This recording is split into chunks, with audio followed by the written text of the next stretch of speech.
তো ভিডিওটা ছাড়তে একটু দেরি হয়ে গেল। এই ভিডিওটা হচ্ছে কালী পুজো রাতের ভিডিও। তো বাড়িতে একটু প্রদীপ দিয়ে সাজাচ্ছি। আর এখানে আমি সব বাতিগুলো আগে পাকিয়ে নিয়েছি হাত দিয়ে, দিয়ে এবার তেলের মধ্যে মানে প্রদীপের মধ্যে সব আমি নারকেল তেল দিয়ে দিচ্ছি, দিয়ে একটা একটা বাতি ভিজিয়ে প্রত্যেকটা প্রদীপের মধ্যে রেখে দিচ্ছি। আর কি বলতো, ছোটো বাচ্চা তো, ওকে নিয়ে সামলিয়ে তারপরে ভিডিও এডিট করা ছাড়া একটু সমস্যা হয়, সেজন্য একটু দেরি হচ্ছে। প্লিজ কেউ কিছু মনে করো না। তো আমি প্রত্যেকটা বাতি এখন তেলের মধ্যে দিয়ে দিলাম। এরপর একটা কাঁসার থালার মধ্যে আমি সবগুলো সাজিয়ে নেব।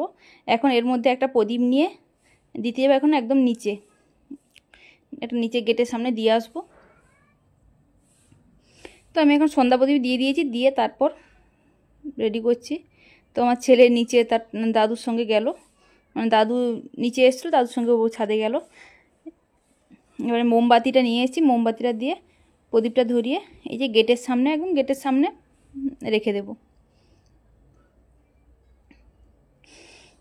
নিজেকে রেখে দিয়েছি, দিয়ে দরজাটা বন্ধ করে আবার দোতলায় যাব। এবার আমাদের রুমে, ছাদে, সব জায়গাতেই দেবো, সব বারান্দায় দেবো। এবার দেখো থালার মধ্যে সবগুলো প্রদীপ নিয়ে নিয়েছি, নিয়ে এখন মোমবাতি দিয়ে প্রদীপগুলো ধরিয়ে নিচ্ছি। তোমরা কে কে কালী পুজোতে বাড়িতে এরকম প্রদীপ দিয়ে সাজিয়েছো অবশ্যই কমেন্ট করে জানিও। দেখো সবগুলো আমি থালার মধ্যে রেখেছিলাম, সবগুলো প্রদীপ ধরানো হয়ে গেছে। কত সুন্দর লাগছে না দেখতে, খুব সুন্দর লাগছে দেখতে। এবং আলোটা বন্ধ করে তারপর ভিডিও করছি, এত সুন্দর লাগছে প্রদীপের আলোগুলো, মানে কি বল, পুরো ঘর আলো হয়ে গেছে, আলোয় আলোকিত। তো চলো এবার আমি বারান্দায় নিয়ে যাই। প্রথমে মায়েদের রুমে বারান্দায় আমি প্রদীপগুলো দিয়ে দেবো। তো আমার ছেলে এসে মোবাইল টানছে, থালা টানছে, আমি সেজন্য ভিডিও ঠিকঠাক করতেও পারিনি। একা ভিডিও করছি, প্রদীপ দিচ্ছি, তো সেরকম পাচ্ছি না। তো যেটুকু পাচ্ছি শেয়ার করেছি। তো এইভাবে প্রত্যেকটা প্রদীপ দুটো বারান্দাতেই দিয়ে দেবো। আরেকটা এরপর যাবো ছাদে, আগে বারান্দাগুলো দিয়ে দিই। এবার আমাদের বারান্দায় এসেছি, এবার এখানে দিয়ে দিচ্ছি।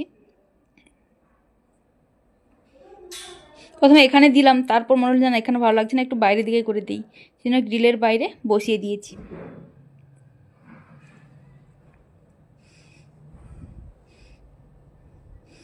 থালাটা পড়েছেন, থালাটা নিচে রেখে দিলাম, রেখে এবার দিয়ে দিচ্ছি।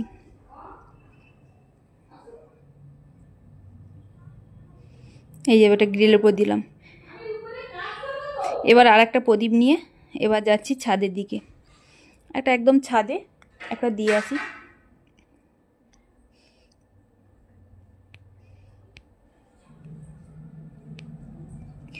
এইভাবে প্রদীপ দিয়ে সাজানোটা কেমন লাগছে অবশ্যই কমেন্ট করে জানিও। এবার ছাদের দরজাটা খুললাম, খুলে এই যে দেখো এখানে একটা দিয়ে দিলাম, দিয়ে এবার দরজাটা বন্ধ করে নিচে চলে যাব। আর টুনি বাল্ব দিয়ে পুরো বারান্দাগুলো সাজানো হয়েছে।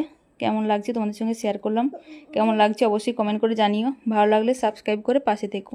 দেখো প্রদীপও দিয়েছি নিচে, আর এই যে আমাদের ঘরের জানলা রুমের এটাতেও দেওয়া হয়েছে। আর এইদিকে দেখো, এইদিকেও আমার রুমের বারান্দায় প্রদীপ দেওয়া হয়েছে। খুব সুন্দর লাগছে না দেখতে।